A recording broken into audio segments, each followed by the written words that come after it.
Everyone, welcome to the journey of success YouTube channel.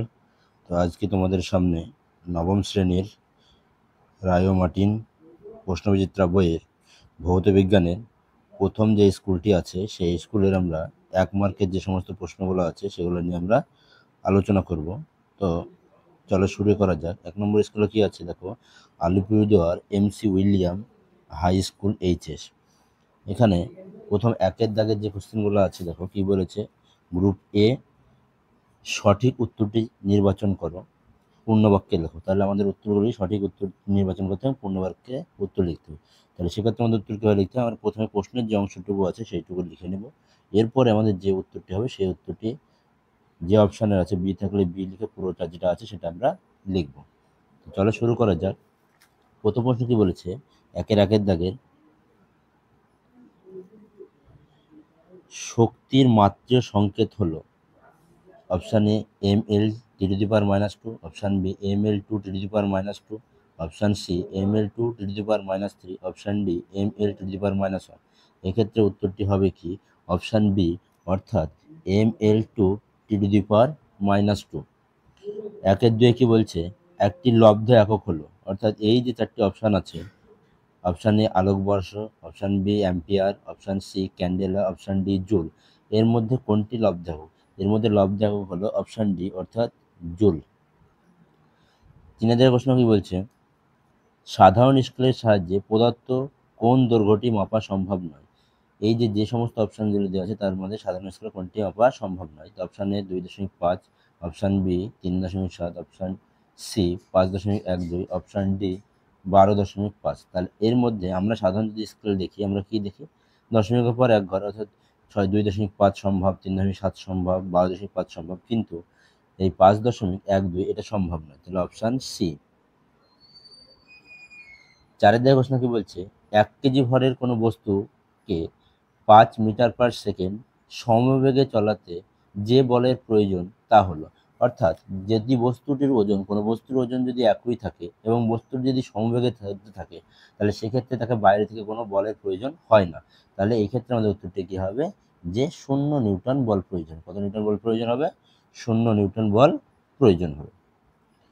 5 প্রশ্ন কি বলছে, ত্বরণ সময় লেখচিত্র দ্বারা আবদ্ধ ক্ষেত্রফল হলো কণার অপশান এ বেগ, অপশান বি সরণ, অপশান সি ত্বরণ, অপশান ডি অতিক্রান্ত দূরত্ব। তাহলে আমাদের যে ত্বরণ ও সময় লেখচিত্র যেটা হয় তার দ্বারা আবদ্ধ যে ক্ষেত্রফল কণা সেটাকে আমরা কি বলে থাকি? বেগ বলে থাকি। কি বলে থাকি আমরা? বেগ বলে থাকি। 6 প্রশ্ন কি বলছে, প্রদত্ত কোনটি স্থায়ী কণা নয়? অর্থাৎ এই যে অপশানগুলো আছে, option A meson, B positron, C neutrino, এর মধ্যে কোনগুলি স্থায়ী কণা নয়? তা আমরা দেখব যে এই যে সমস্ত কণাগুলো আছে এটা প্রত্যেকেই কোনো সময় স্থায়ী থাকে না, অর্থাৎ এগুলো কেউই স্থায়ী না। তাহলে অপশন কি, অপশান ডি, অর্থাৎ সবগুলি। 7 প্রশ্ন কি বলছে, ক্যালসিয়াম দেওয়া আছে যার ভর সংখ্যা দেওয়া আছে কত? 40, পারমাণবিক সংখ্যা দেওয়া আছে কত? 20, এর নিউটন সংখ্যা কত? তাহলে আমরা নিউটন সংখ্যা কীভাবে বের করে থাকি? ভর সংখ্যা থেকে যদি পারমাণবিক সংখ্যা আমরা বিয়োগ করে থাকি তাহলে সেক্ষেত্রে আমরা পাবো কত? নিউটন সংখ্যা। তাহলে 40 থেকে যদি আমরা 20 বিয়োগ করে থাকি তাহলে আমাদের নিউটন সংখ্যা পাবো কত? 20, অর্থাৎ সেটা কি হবে? Option B. তারপরে 8 কোশ্চেন কি বলছে দেখো, ক্যাথোড রশ্মির উপাদান হলো কি? Proton, electron, neutrino, ion. তাহলে ক্যাথোড রশ্মির ক্ষেত্রে আমরা উপাদানগুলি কি জানি, যে ক্যাথোড রশ্মির ক্ষেত্রে যে উপাদান হয় সেটি হচ্ছে মূলত ইলেকট্রন কণার স্রোত। তাহলে অপশন কি হবে? Option B. আর এই ইলেকট্রন কি আবিষ্কার করেছে? বিজ্ঞানী জে থমসন। প্রোটন আবিষ্কার কি করেছে? রাদারফোর্ড। এবং নিউট্রন আবিষ্কার করেছে কে? স্যাডউইক।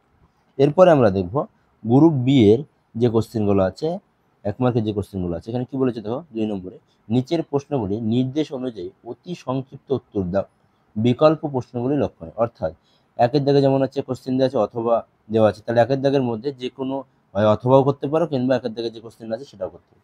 তো 1-এর দাগের কোশ্চেনটা কি বলেছে দেখো, তড়িৎ প্রবাহমাত্রা কি ধরনের রাশি? তো তড়িৎ প্রবাহমাত্রা স্কেলার রাশি। তড়িৎ প্রবাহমাত্রা কি রাশি বললাম? স্কেলার রাশি। তাহলে তড়িৎ প্রবাহমাত্রা আমরা বললাম কি? স্কেলার রাশি। Scalar scalar. তাই তড়িৎ প্রবাহ হলো কি স্কেলার রাশি। স্কেলার রাশি কাকে বলে? যে সমস্ত রাশিকে আমরা কয়ভাবে ভাগ করেছি, ভৌত রাশিকে আমরা দুই ভাগ করেছি, একটা কি স্কেলার রাশি, একটা কি ভেক্টর রাশি। যে সমস্ত রাশির শুধুমাত্র মান আছে সেগুলোকে স্কেলার, মান হয়ে গেছে তাকে আমরা কি বলে থাকি, ভেক্টর রাশি বলে থাকি। অথবাতে কি বলেছে দেখো, এক আলোকবর্ষ সমান কত কিলোমিটার। এক আলোকবর্ষ সমান সমান হচ্ছে কত, 9.46 ইন্টু 10⁻12 কিলোমিটার। এটিকে যদি আমাদের মিটারে বলতো তাহলে এখানে 12 এর জায়গায় 15, 12 জায়গায় আমরা কত লিখতাম, 15 লিখতাম। তারপরে কোশ্চেন কি বলছে দেখো, কোন মূল রাশির একক এসআই ও সিজিএস পদ্ধতিতে অভিন্ন। অর্থাৎ এই এমন একটা রাশি আছে যার এসআই এবং সিজিএস দুই ক্ষেত্রেই তার একক ক্ষেত্রে কি একই থাকে, পরিবর্তন, সেটা হচ্ছে কি সময়। এটা কি সময়। এই সময়ের একক এসআই এবং সিজিএস উভয় ক্ষেত্রেই হয়ে থাকে কি সেকেন্ড। উভয় ক্ষেত্রে কি হয়ে থাকে, সেকেন্ড। এই সেকেন্ডকে আমরা কি দ্বারা লিখে থাকি, এস দ্বারা লিখে থাকি। তারপরে কোশ্চেন বলছে দেখো, তিনি দেখে সত্য বা মিথ্যা লেখো। ক্রিয়া ও প্রতিক্রিয়া বল একই বস্তুর ওপর প্রযুক্ত হয়। তাহলে ক্রিয়া ও প্রতিক্রিয়া বল সর্বদাই ভিন্ন বস্তুর ওপর কি হয়, প্রযুক্ত হয়ে থাকে। তাহলে এক্ষেত্রে কি হবে আমাদের মিথ্যা। এরপরে প্রশ্ন কি বলছে দেখো, 4 প্রশ্ন, যে 500 গ্রাম ভরের একটি বস্তুর বেগ 10 মিটার পার সেকেন্ড হলে ভর বেগ কত। তাহলে ভর বলতে ভরকে আমরা সাধারণত কি দ্বারা লিখি, এম দ্বারা লিখি। বেগকে আমরা কি দ্বারা লিখি, ভি দ্বারা লিখি। তাহলে এখানে ভর আমাদের কত দেওয়া আছে, 500 গ্রাম। আবার এখানে দেখছি আমরা মিটার পার সেকেন্ড, সেন্টিমিটারে। তাই যে কোনো একটাকে, তাহলে 500 গ্রামকে যদি আমরা কেজিতে নিয়ে যাই কত হবে, 0.5 কেজি। এইখানে বেগ কত দেওয়া আছে, 10 metre per second, 10 metre per second. তাহলে ভর বেগ অর্থাৎ এমভি কত হবে, 0.5 ইন্টু 10। তাহলে এক্ষেত্রে কত হবে, 5 কেজি মিটার পার সেকেন্ড। তাহলে এটি হলো কি, যে 500 গ্রাম ভরের একটি বস্তুকে 10 মিটার পার সেকেন্ড বেগে ছুড়লে তার ভরবেগ কত হবে, যে 5 কেজি মিটার পার সেকেন্ড। এরপরে দিয়ে কোশ্চেন কি বলেছে দেখো, 5 দাগের কোশ্চেনে, বেগ সময় লেখচিত্রের নতি কোন ভৌত রাশিকে নির্দেশ করে। তো বেগ ও সময় লেখচিত্রের নতি ত্বরণ কাকে নির্দেশ করে, ত্বরণকে নির্দেশ করে থাকে, ত্বরণকে নির্দেশ করে থাকে। তারপরে অথবা কি বলছে দেখো, দড়ি টানাটানি খেলায় দড়ির উভয় প্রান্তে 15 নিউটন টান প্রয়োগ করলে দড়িটির টান কত। অর্থাৎ কোনো একটা দড়ি যার উভয় প্রান্তে যদি 15 নিউটন বল প্রয়োগ করা হয়, তাহলে দড়িতে মোট বল প্রয়োগ করতে হবে যে 30 নিউটন বল প্রয়োগ করবে। কত নিউটন বল প্রয়োগ করবে, 30 নিউটন বল প্রয়োগ করবে। 6 প্রশ্ন কি বলছে দেখো, কোনো পরমাণুর তৃতীয় মুখ্য শক্তি স্তরে সর্বাধিক কয়টি ইলেকট্রন থাকতে পারে। তাহলে আমরা জানি কোনো একটা পরমাণুর ক্ষেত্রে তার কোনো একটি কক্ষপথে ইলেকট্রন থাকে কি হবে, সেটা আমরা কোন সূত্র অনুসারে, 2n² সূত্র, কোন সূত্র অনুসারে, 2n² সূত্র অনুসারে। তাহলে 3 নম্বর কক্ষপথ বলেছে, তাহলে 3 নম্বর কক্ষপথের কত হবে, 2n এর মান কত, 3 স্কোয়ার। তাহলে 2 × 9 = কত হবে, 18। তাহলে 3 নম্বর কক্ষপথে সর্বাধিক কয়টি ইলেকট্রন থাকতে পারে, 18টি ইলেকট্রন থাকতে পারে।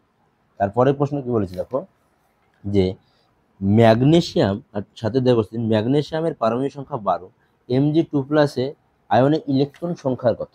অর্থাৎ কোনো একটা ম্যাগনেসিয়াম আছে যার পারমাণবিক সংখ্যা কত, 12, Mg2+। তাহলে Mg2+ এই কথার অর্থ হচ্ছে কি, যে ম্যাগনেসিয়াম ছিল সেটি 2টি ইলেকট্রন কি করেছে, বর্জন করেছে। তাহলে 12 থেকে যদি আমরা 2 বাদ দিই কত পাবো আমরা, 10 পাবো। বোঝা গেছে?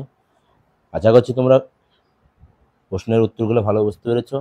যদি কেউ না বুঝে থাকো তাহলে অবশ্যই আমাকে কমেন্টে জানাবে।